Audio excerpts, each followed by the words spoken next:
Dubai के king Sheikh Mohammad बिन रशीद अल मखतूम की खसूसी फरमाइश पर बुर्ज अल अरब की कंस्ट्रक्शन का काम चल रहा था। ये बिल्डिंग दुबई के रूलर के लिए बहुत ही ज्यादा इम्पोर्टेंट थी, क्योंकि इसी बिल्डिंग ने दुनिया भर में दुबई का इम्प्रेशन बनाना था और दुबई का फ्यूचर भी इसी बिल्डिंग पर डिपेंड कर रहा था।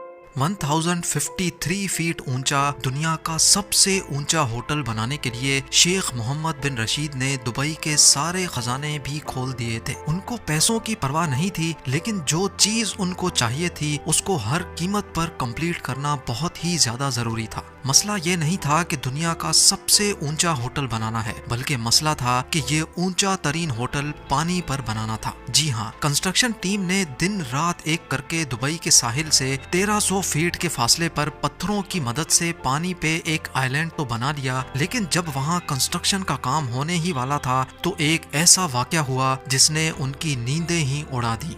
एक ताकतवर समंदरी तूफान आया जिसकी इंटेंसिटी इतनी ज्यादा थी कि उसने आइलैंड के पत्थरों को भी हिला दिया था। यहाँ तूफानी लहरों ने आइलैंड को नुकसान पहुंचाया तो दूसरी तरफ दुबई के शाही महल में भी खौफ की लहर दौड़ गई। सबको यही लगने लगा कि जिन तूफानी लहरों ने सिर्फ आइलैंड को ही इतना नुकसान पहुंचाया है, वो बाद में बुर्ज अल अरब को कैसे छोड़ेंगी। आर्टिफिशियल आइलैंड पर दुनिया का सबसे ऊंचा होटल बनने का ख्वाब अब डूबता दिखाई दे रहा था। हर तरफ मायूसी फैल चुकी थी और कंस्ट्रक्शन का काम हॉल्ट पे जा चुका था। लेकिन तभी एक इंजीनियर ने एक ऐसा सॉल्यूशन पेश किया जिससे चाहे तूफानी लहरें हों या फिर हरिकेन, आइलैंड फौलाद बनकर खड़ा रहेगा, जिसको हम बुर्ज अल अरब के नाम से जानते हैं। ये building dream palace of Dubai के नाम से भी पहचानी जाती है। फ्रांस के एफिल टावर से भी ऊंचा 321 मीटर लंबा ये दुनिया का सबसे ऊंचा होटल है, जिस पर $1 बिलियन यानी 7,500 करोड़ रुपयों का खर्चा हुआ था। मैन मेड आइलैंड पर यह दुनिया की सबसे पहली और ऊंची तरीन बिल्डिंग है और साथ ही सबसे ज्यादा लग्जरियस भी।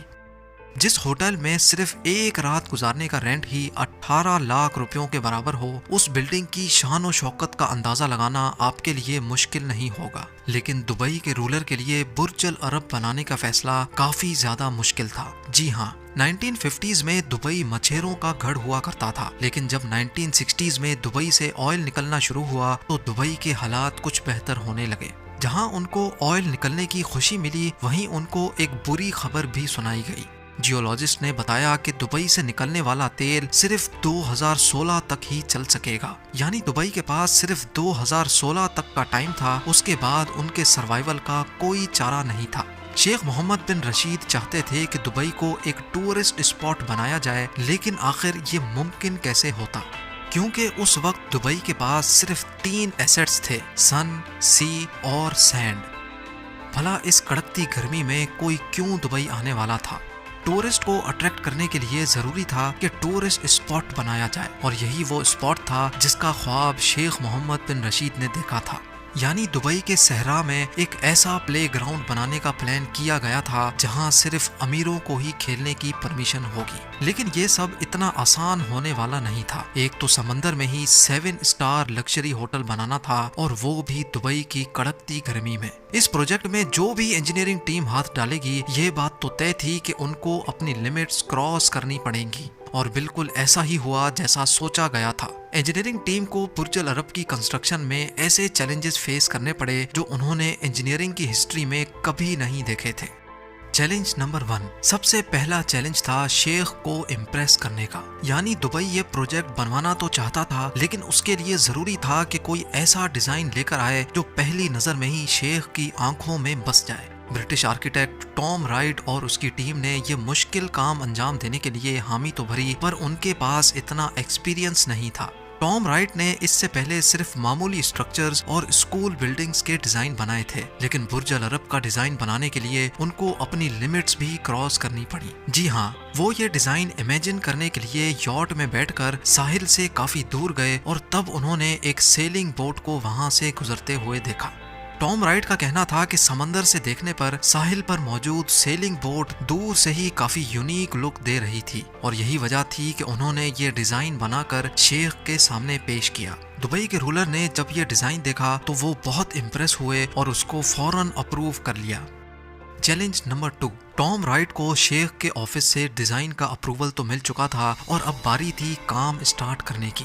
लेकिन यहीं एक और मसले ने इनका रास्ता रोक लिया, क्योंकि डिजाइन के हिसाब से इस आलीशान सेलिंग बोट डिजाइन को पानी के ऊपर होना था, जिसके लिए एक आइलैंड की जरूरत थी और वो आइलैंड यहाँ मौजूद नहीं था।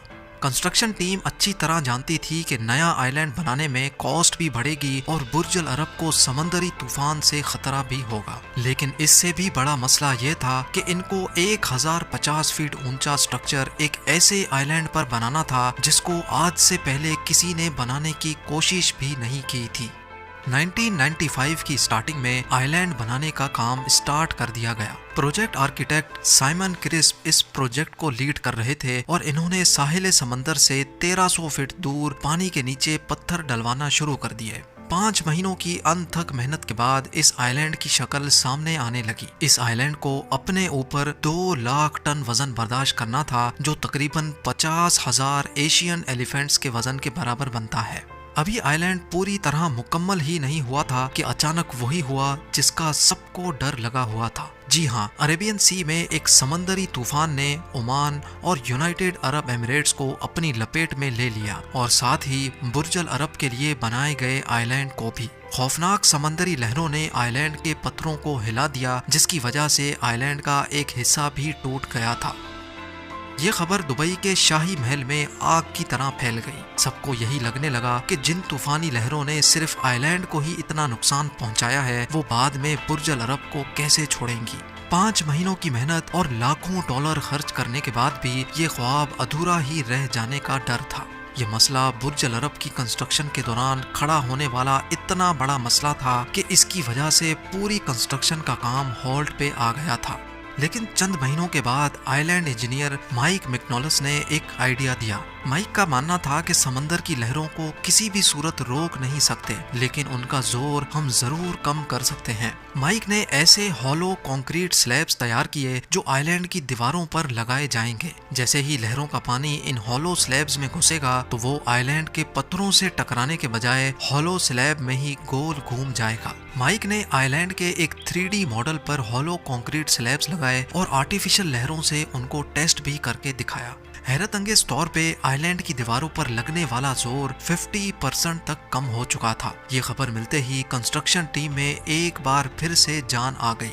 Challenge number 3। अब बारी थी फाउंडेशन यानी बुर्ज अल अरब की बुनियाद डालने की। फाउंडेशन डालने के लिए आइलैंड पर 30 मीटर डीप खुदाई करके एक कॉफर डैम बनाया गया। इंजीनियर्स का प्लान था कि बुर्ज अल अरब की फाउंडेशन सॉलिड स्टील पाइल्स पे रखी जाएगी। ये सॉलिड स्टील पाइल्स जमीन में मौजूद हार्ड रॉक्स के अंदर ड्रिल किए जाते हैं ताकि इनके हिलने का कोई सवाल ही पैदा ना हो। लेकिन जमीन में ड्रिलिंग करके 180 मीटर की गहराई तक भी इंजीनियर्स को कोई सॉलिड रॉक ना मिल सका। यानी जिस जमीन में वो स्टील पाइल्स डालने जा रहे थे वहाँ रेत के अलावा कुछ नहीं था। फाउंडेशन की बुनियाद सिर्फ रेत पर रखना खतरे से खाली नहीं था।